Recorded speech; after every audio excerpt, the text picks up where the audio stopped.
슈퍼카 쪽으로도 이렇게 좀 확장 가능성이 있는 건지도 궁금합니다. 말씀하신 그런 슈퍼카급의 그 헤일로 모델 그런 것도 저희는 고려하고 있습니다. 저희는 고려하고 있습니다. 현대자동차가 저희 쪽으로 초청장을 보냈습니다. 그런데 이 개최지가 영국이에요. 지금까지 제네시스는 항상 미국에서 잘 나간다 이런 인상이 좀 많았는데 왜 영국인지, 그리고 제네시스가 유럽 시장에서 어떤 이야기를 하고 싶은지 같이 한번 취재를 해보겠습니다. 자, 이곳에서 조금 더 가까이 제네시스 GV60 마그마 컨셉을 바라볼 수 있게 됐습니다.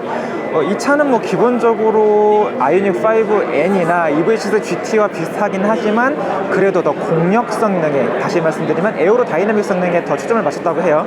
프론트 윙과 카나드가 상당히 크게 자리한 것을 확인할 수 있습니다. 하지만 안쪽 보면 막혀있기 때문에 어떻게 설계가 되는지 궁금해지네요. 휠 같은 경우를 보면 21인치의 굉장히 커다란 휠이 사용이 되는데 휠 커버가 별도로 약간 동떨어져 나온 것 같은 디자인이 되잖아요. 안쪽을 보시면 별도로 이렇게 블레이드가 자리한 걸 볼 수 있습니다. 이는 휠에서 발생하는 와류를 최소화시키기 위한 것인데 이 디자인이 실제로 양산차에도 적용이 될지가 궁금해집니다.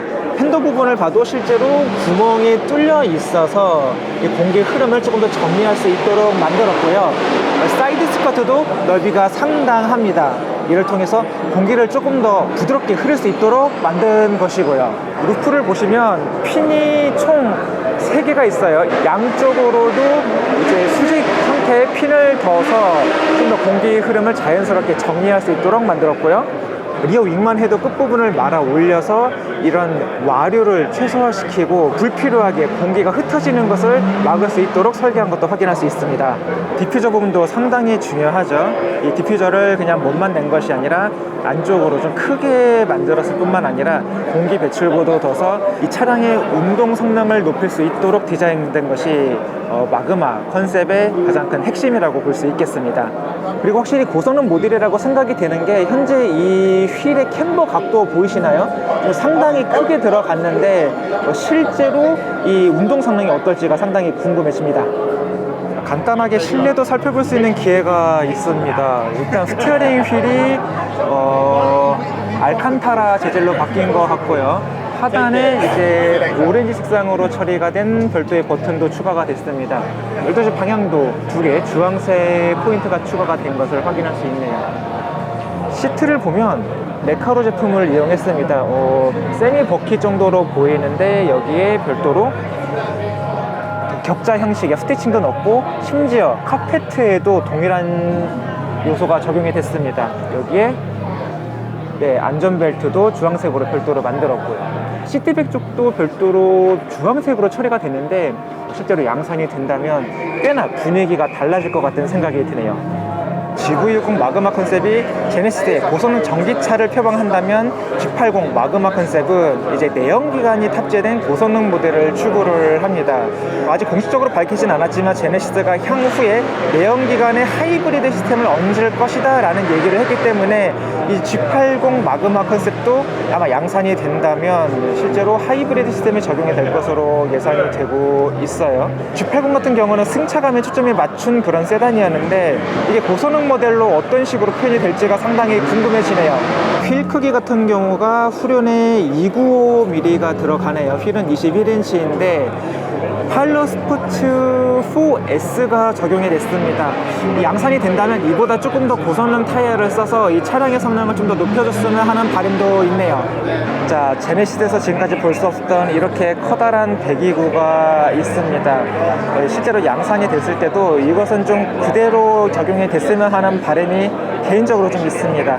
지금까지 제네시스는 항상 좀 평범하고 고급스럽고 하지만 좀 밋밋한 그런 느낌이 많았는데 이런 식으로 스포티함을 강조하면 정말로 젊은 소비자들 층도 많이 끌어올 수 있을 것 같다는 생각이 드네요. 자, 제네시스 투두어 쿠페 모델의 의지를 보여주는 컨셉트카라고 할 수가 있는데 투두어 그리고 고성능 모델이 한 번쯤은 나와줬으면 하는 바람이 있습니다. 그것이 전기차이건 수소건 내연기관이건 종류는 이제 크게 관계없이 좀 이렇게 제네시스 이미지를 높일 수 있는 좀 헤일로카, 슈퍼카가 나왔으면 바람을 개인적으로 바라봅니다. 자, 이번 마그마 발표와 함께 여러 가지 좀 인터뷰들이 있었는데 이를 통해서 좀 여러 가지를 알 수 있었던 시간이었던 것 같아요. 일단 첫 번째, 제네시스도 슈퍼카 만들겠다, 헤일로카를 만들겠다고 공식적으로 인정을 했으니까 슈퍼카 쪽으로도 어떻게 좀 확장 가능성이 있는 건지도 좀 말씀하신 그런 슈퍼카급의 그 헤일로 모델 이런 것도 저희는 고려하고 있습니다. 지금까지 저희가 봤었던 그런 컨셉트카가 앞으로 양산형 모델로 나올 가능성이 상당히 높아졌다고 봐도 좋을 것 같습니다. 여기 두 번째, 이제 소비자들이 원하는 모든 것을 하겠다. 이제 전기차뿐만이 아니라 하이브리드건 플러그인 하이브리드건 그 어떤 형태가 됐건 소비자가 원하는 차를 만들겠다는 그런 의지를 이번에 확인하기도 했었고요. 다만 조금은 아쉬웠던 부분이라면 이제 좀 완벽한 고성능, 그 어떤 랩타임이라든지 아니면 가속 성능을 목표로 세우지 않았다는 점. 그래서 이제 운전하는 느낌을 통해서 이제 소비자들에게 좀 어필을 하겠다는 부분은 다소 좀 모호한 면은 있긴 했었습니다. 하지만 이제 뭐 제네시스가 정말 열심히 준비를 한다면 뭐 그 부분은 또 개선이 될 것 같기도 하고요. 이제는 영국 관련해서 좀 이야기를 해볼까 합니다. 왜 제네시스는 영국에서 조금 더 많은 의지를 드러내고 있을지 저도 좀 궁금했었거든요. 사실 제네시스는 항상 미국에서 좀 그래도 나름 잘 팔리는 그런 브랜드로 많이 알려져 있었는데, 먼저 이 국민소득이 상당히 높은 편이에요. 우리나라가 이제 한 34,000불 전후로 이제 알고 있는데, 영국 같은 경우는 그래도 5만 대를 보여주고 있기 때문에 상당히 구매력이 있는 소비자들이 많다는 것을 알 수가 있고, 여기에 더불어서 이제 북유럽처럼 소득은 높지만 인구가 적으면 이것은 또 의미가 없잖아요. 하지만 영국 같은 경우는 우리나라보다도 인구가 훨씬 많습니다. 이 정도 규모를 갖고 있는 유럽 시장은 독일, 영국 그리고 프랑스 정도밖에 꼽히지 않기 때문에 아무래도 제네시스가 이제 영국 시장을 주력으로 좀 뚫으려고 그런 노력을 하고 있는 것으로 이해를 할 수가 있을 것 같습니다. 사실 독일이나 프랑스는 그 자국 업체에 대한 그런 인상이 상당히 높기 때문에 영국 같은 경우는 반대로 어떤 제조 산업이 많이 망가져 있고, 또 소비자들의 인식 자체도 어떤 다른 기업, 해외에서 수입되는 그런 부분에 대해서도 상대적으로 많이 개방이 되어 있기 때문에 제네시스가 조금 더 주력으로 조금 노려볼 만한 시장이 아닌가 하는 생각이 들었습니다. 그래서 저는 현재 지금 베텟이라는 곳으로 향하고 있습니다. 과거에는 이제 발전소였다고 해요. 특히 화석연료를 많이 쓰는 그런 발전소였다고 하는데, 이제는 어떤 문화예술 쪽으로 어필할 수 있는 그런 공간으로 탈바꿈했다고 합니다. 그 중심에 바로 제네시스 스튜디오가 있다고 하는데, 과연 어떤 식으로 영국 소비자들에게 어필을 하고 싶은지 같이 한번 살펴보시러 가시죠.